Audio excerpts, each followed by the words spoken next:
आज हमारा discussion reaction kinetics से रिलेटेड है।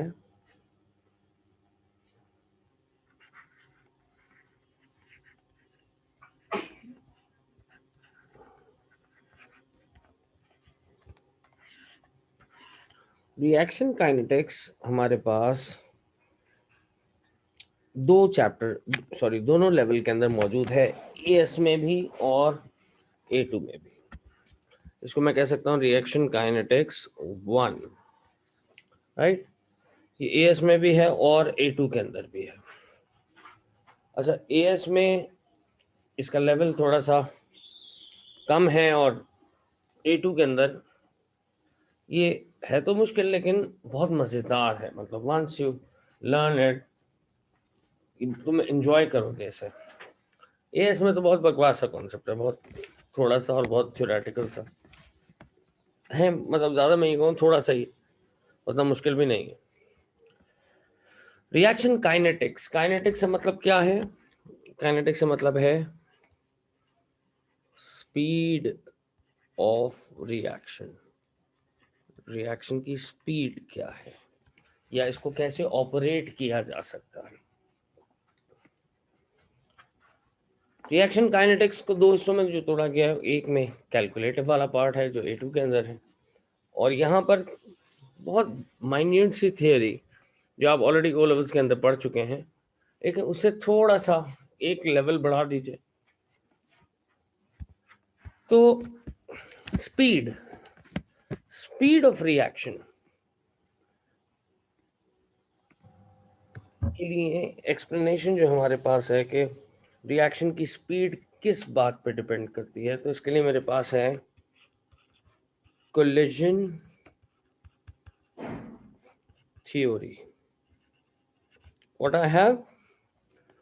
Collision theory.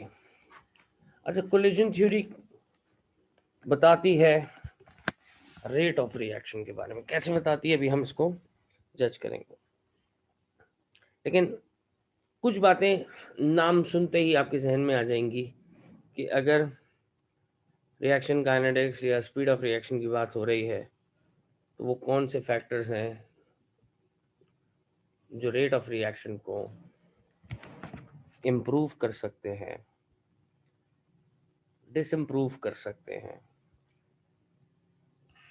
कुछ भी करें, speed of reaction depends over number of collisions happening between reactant surfaces, right? मैं यहाँ लिख लेता हूँ speed of reaction depends over collision between reaction surfaces.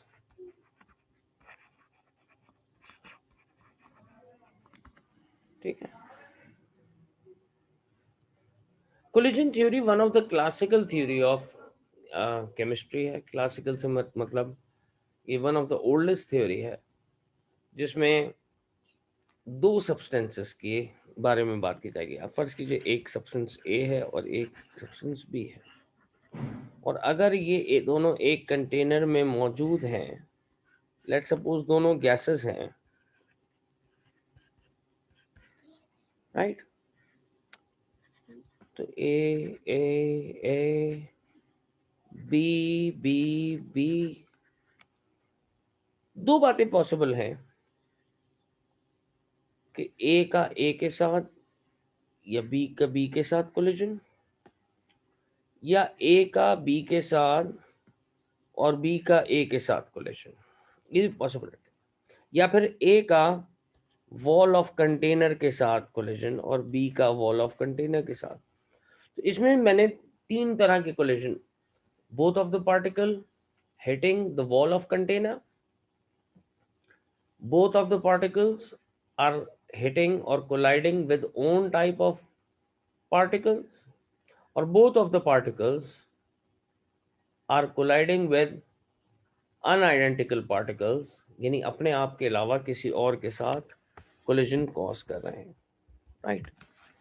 तो ये तीन एस्पेक्ट मेरे पास हैं। कोलिजन तो सारे ही हैं। ना we have to look into it कि कोलिजन थ्योरी क्या कहती है। कोलिजन थ्योरी कहती है particles must be colliding with appropriate speed, ये appropriate speed के साथ collision cause करें।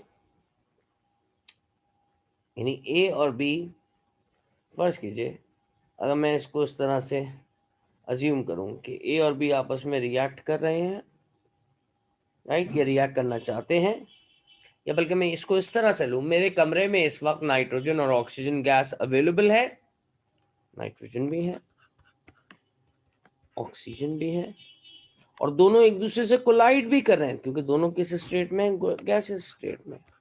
बट इस वक्त नो प्रोडक्ट, मेरे पास कुछ फॉर्म होता हुआ नजर नहीं आ रहा। सर आपको कैसे पता कुछ फॉर्म नहीं हो रहा? तो याद रखो, once nitrogen react with oxygen it makes brown coloured gas NO। ये क्या बनाती है? Brown gas. क्या आपके रूम्स में इस वक्त ब्राउन गैस कहीं फॉर्म होती है? आपको नजर आ रही है? सर हमें क्या पता?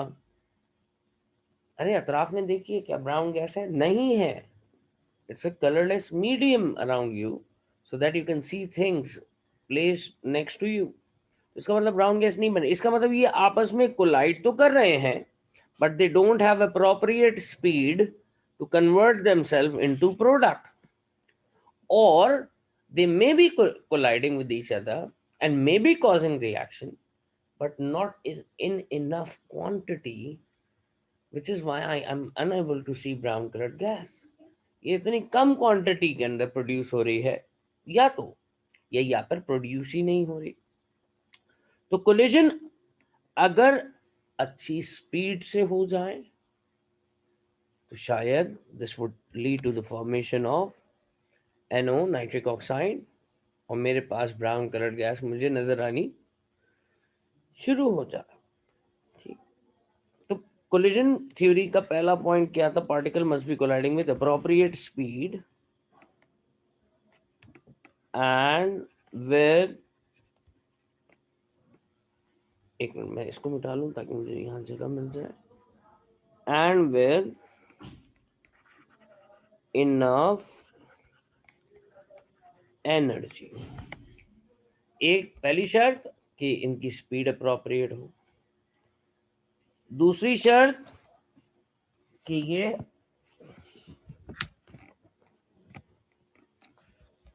इनफ एनर्जी रखे। अच्छा, अब अगर मैं तुमसे पूछूं why energy is needed for the reaction, तो इस बात को मैं इस तरह से, ए और ए, बी और बी एनर्जी वेसल से एब्जॉर्ब कर रहे हैं। ये एनर्जी किस काम में इस्तेमाल हो रही है? This energy is used in weakening their bonds. ये एनर्जी किस काम के लिए? कि इनके बॉन्ड्स को कमजोर करे, and at the same time यही एनर्जी, एक मिनट रुको, तुम किस बारे में कैसे कह रहे हो मुझे?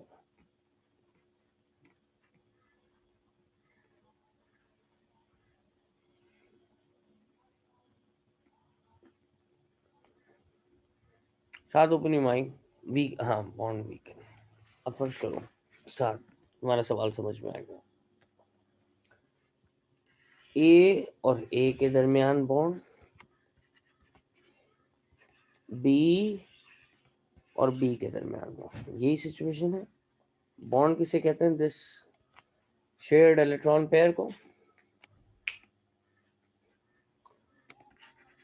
एनर्जी एब्जॉर्ब की, बाहर से एनर्जी दी जा रही, एनर्जी एब्जॉर्ब की, तो एनर्जी ने क्या किया? इनके इलेक्ट्रॉनिक पाथ को बढ़ाना शुरू कर दिया, और अगर इलेक्ट्रॉनिक पाथ बढ़ना शुरू हो जाए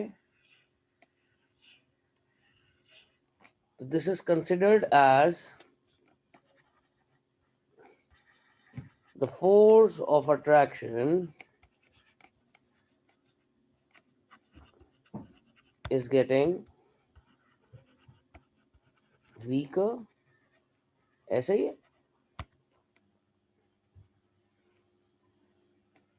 तो ये यहां पर भी हो रहा है, यहां पर भी हो रहा है।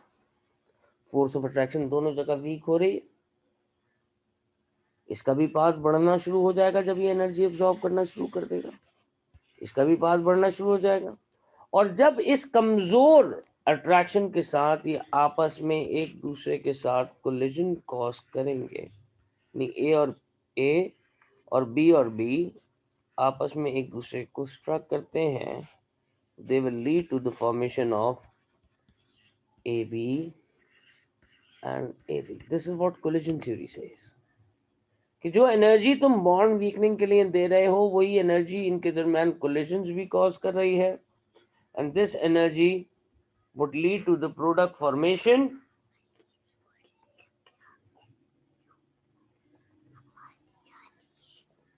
right? Is that making sense? Please respond me in the chat box.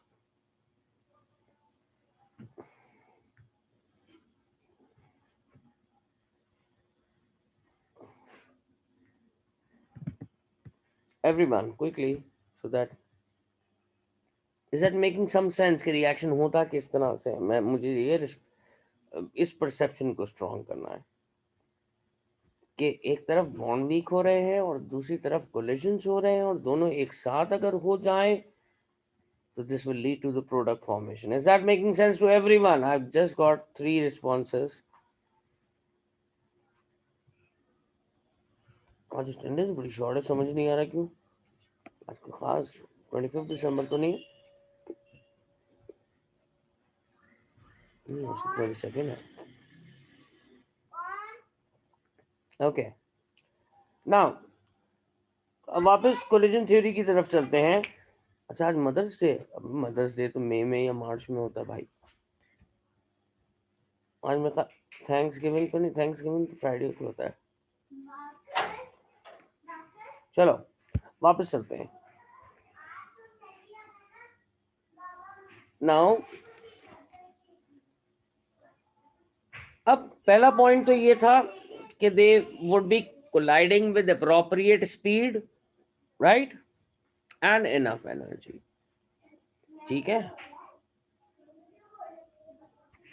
दूसरी बात, particles will be colliding in right direction, और ये सही सिम्त में जाए, सही सिम्त में कोलाइड करें। Direction should be essential. अगर इनकी डायरेक्शन सही नहीं है, फर्ज कीजिए मैं एक आपके सामने कंपाउंड बनाता हूँ, पेज नंबर 3 पे चलते हैं।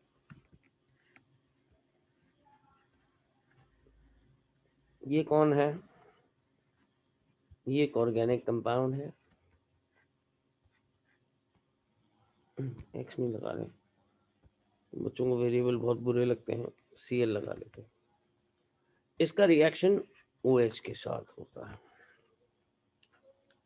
फर्ज करो अगर OH यहां से आने की कोशिश करे, यहां से आने की कोशिश करे, यहां से आने की कोशिश करे, या यहां से आने की कोशिश करे। फर्ज कीजिए ये एक दीवार है, राइट, और यहाँ एक दरवाजा लगा हुआ है, राइट, और आप यहां जोर लगाते रहें और यहां से आप यहां जाना चाहें, is that possible for you? No, you can not until you come through right path. OH attack कर रहा है बार बार, यहां से किया इसने अटैक, फिर यहां से किया, फिर यहां से किया, फिर इसको कहां से आना चाहिए? इसको यहां से आना चाहिए। क्यों? It will cause a replacement और सब्सटीट्यूशन। ये Cl को रिप्लेस करेगा और कार्बन के साथ बॉन्ड कर देंगे। तो इसका मतलब सही सिम्ट में आना जरूरी है। तो सर इसे, इस इफेक्ट को क्या कहते हैं? अगर ये यहां से आने की कोशिश करें, इसे कहते हैं स्टीरिक हिंड्रेंस। क्या कहते हैं? स्टीरिक हिंड्रेंस का सामना है यहाँ वाले OH को, रुकावट है इसके लिए। ऐसी रुकावट, कार्बन तो है उधर लेकिन कार्बन रिएक्टेबल नहीं है, ये वाले तीनों कार्बन रिएक्टेबल नहीं थे।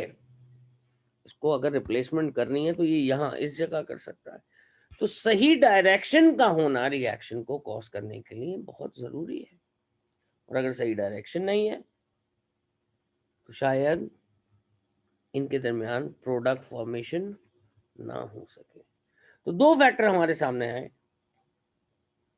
कि रिएक्शन उस वक्त होगा कि जब कोलिजन्स होंगे, कोलिजन सही स्पीड और एनर्जी के साथ होंगे। ठीक है, सही स्पीड और सही एनर्जी के साथ हो। और दूसरा फैक्टर, कोलिजन सही डायरेक्शन के अंदर हो, तब तो रिएक्शन या रिएक्टेंट प्रोडक्ट में कन्वर्ट हो सकता है, अदरवाइज रिएक्टेंट प्रोडक्ट में कन्वर्ट नहीं हो सकता। ठीक है, तो मेरे पास बेसिक आइडिया यहीं तक है। इतनी बात समझ में आती है आपके, ताकि मैं बात को दूसरे सिम्टम में लेके जाऊं।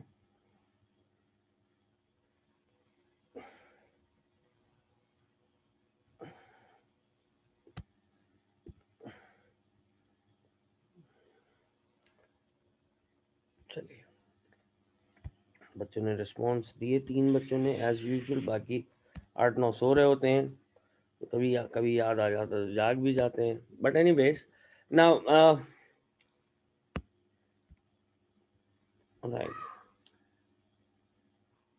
अब मजीद आगे कि अगर कोई रिएक्शन होना चाहता है, मैं एक मिनट फिर एक आइडिया को लेके चलता हूँ, ताकि फिर मैं बात को, अगर ये देखो मेरे पास बी के 2 मॉलिक्यूल्स हैं और ए के 2 मॉलिक्यूल्स हैं। अगर ए एक को हिट करता है तो इस कोलिजन को हम नॉन इफेक्टिव कोलिजन कह सकते हैं।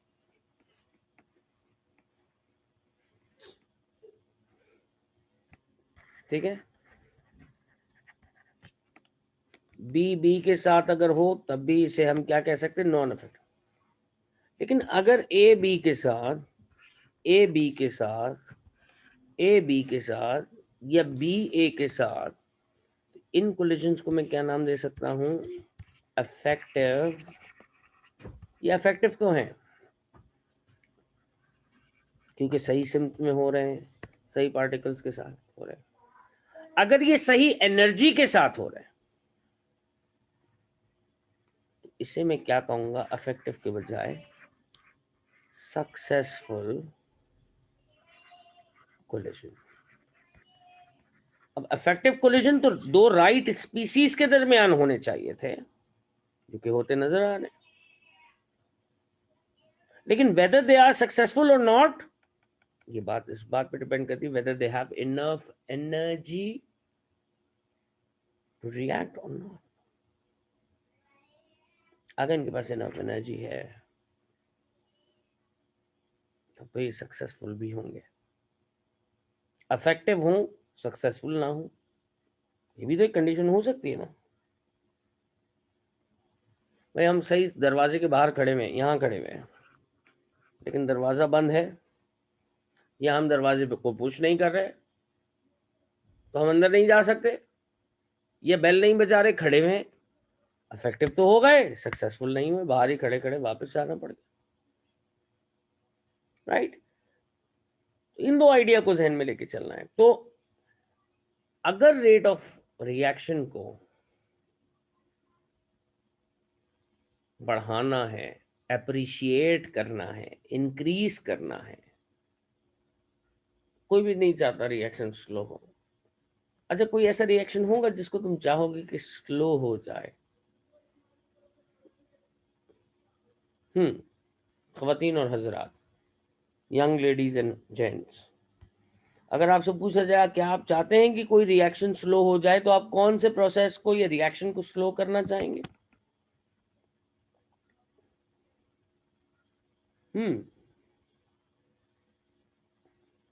जनरली, मतलब नॉर्मल एवरीडे लाइफ के अंदर तुमसे कहा जाए किसी प्रोसेस को तुम स्लो कर दो,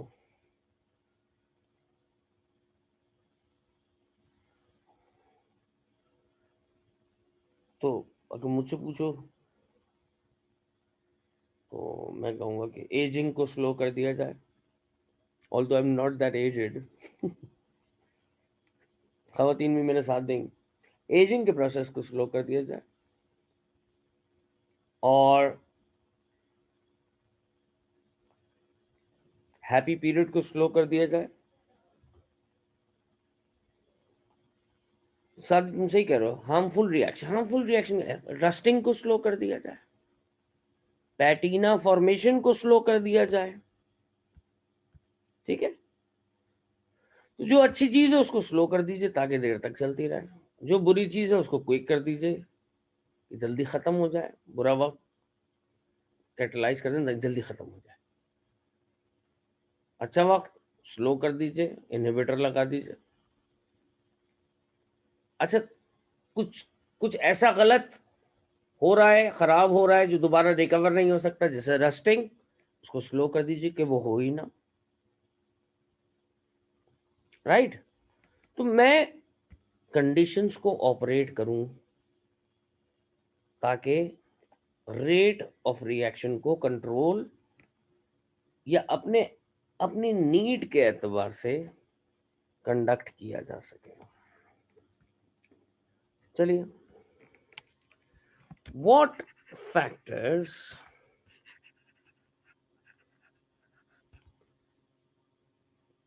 can alter rate of reaction? अगर मैं अपनी क्लास में मौजूद नौजवानान से ये बात पूछूं कि वो कौन से फैक्टर हैं जो रेट ऑफ रिएक्शन को ऑल्टर कर सकते हैं, तो क्या सब अपना अपना एक आंसर के थ्रू कंट्रीब्यूशन देंगे कि कौन कौन से एक एक फैक्टर बताएं सब? फिजा ने टेम्परेचर बताया, और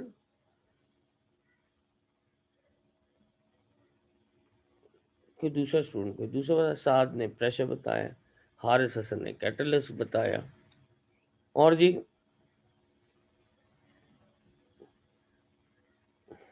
अब्दुल हादी ने भी कैटलिस्ट बताया, माहीन ने कंसंट्रेशन बताया, शाबाश। और रूज बाजी खामोश बैठी हैं। Surface area is not the right term बेटा, it is actually the size of particle. ये बड़ा गलत जमानों पे चढ़ गया है तुम लोगों के। सरफेस एरिया, सरफेस एरिया तो तुम मेजर नहीं कर सकते पार्टिकल्स का, तो तुम कैसे सरफेस एरिया की टर्म इस्तेमाल कर, साइज ऑफ पार्टिकल, राइट। तो साइज के थ्रू भी, साइज को जानने के बाद भी हम बआसानी रेट को ऑल्टर कर सकते हैं, स्टेट के ऊपर भी हम रिलाई कर सकते हैं, लेकिन स्टेट के लिए फिर टेम्परेचर आ जाता है। हाँ हारिस, तो चलिए बात को आगे लेके चलते हैं। अब जरा देखते हैं व्हाट फैक्टर कैन ऑल्टर। सबसे पहले जो मुझे बताया गया टेम्परेचर, दूसरा फैक्टर कंसंट्रेशन, तीसरा फैक्टर प्रेशर, चौथा फैक्टर साइज ऑफ पार्टिकल। अब इसमें मॉलिक्यूलर साइज की बात नहीं हो रही है, फिजिकल साइज की। और पांचवी चीज कैटलिस्ट। एएस के सिलेबस में जो सबसे जरूरी फैक्टर्स हैं, ये दो फैक्टर। टेम्परेचर का एक रिकॉर्ड आज पढ़ेंगे, एक रिकॉर्ड परसों पढ़ेंगे। टेम्परेचर के बारे में बताइए मुझे, temperature, how temperature can alter the rate of reaction. Temperature कैसे रेट ऑफ रिएक्शन को ऑल्टर कर सकता है? टेम्परेचर बढ़ाइए तो उससे क्या होगा? क्या टेम्परेचर बढ़ने से पार्टिकल्स को कोई इफेक्ट होता है? यस, कुछ तो होता है जो माइन रेट तो होगा, लेकिन what is actually increasing this rate? दो बच्चों ने मुझे आंसर दिया, तीन ने दिया। शाबाश, अब आई ना तुम ट्रैक के बाद। कोलाइड मोर फ्रीक्वेंटली, और फिर ने पहले रीजन बताया। फिर ने कहा कि इनकी काइनेटिक एनर्जी इंक्रीज होगी, राइट? टेम्परेचर बढ़ा देने से एवरेज हीट एनर्जी बढ़ती है, और एवरेज हीट एनर्जी बढ़ने से पार्टिकल की मूवमेंट स्पीड अप होती है, या काइनेटिक एनर्जी बढ़ती है। Increase in temperature increases kinetic energy. और अगर काइनेटिक एनर्जी बढ़ेगी तो स्पीड ऑफ पार्टिकल बढ़ेगी, ऑफ पार्टिकल्स increases.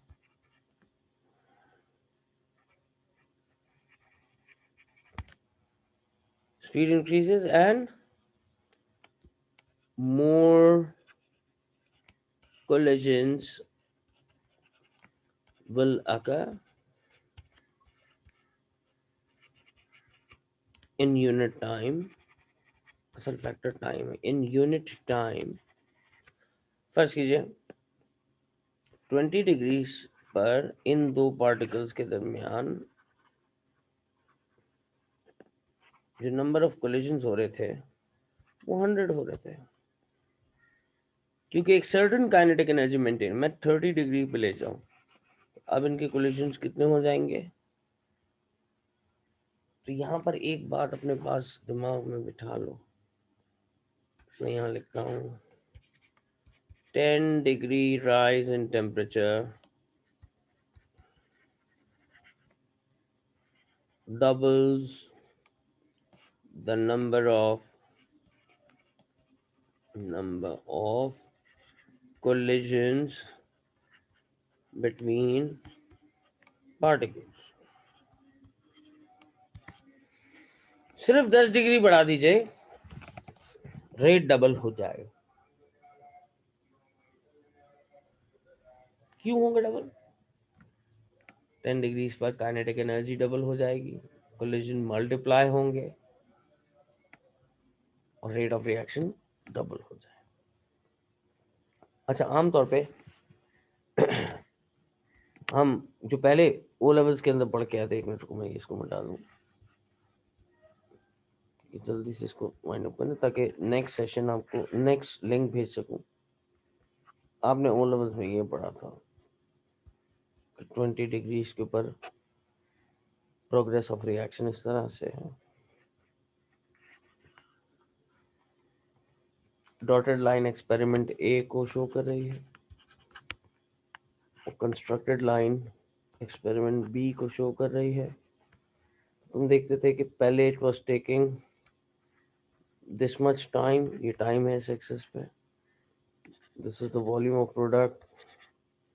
अगर मैं गैस कंसिडर कर रहा हूँ, previously it was taking this much time, अब ये कम टाइम ले रहा है, तो इसका मतलब है the rate has become faster because of this 10 degrees Celsius, beta, not Fahrenheit. Obviously, we are not dealing with Fahrenheit since the beginning.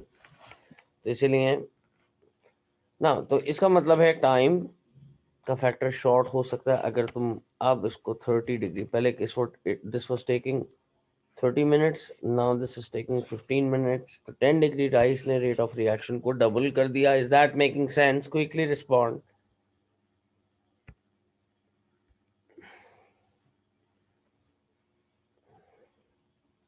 ये सारे बच्चों की बात आती है ये समझ में?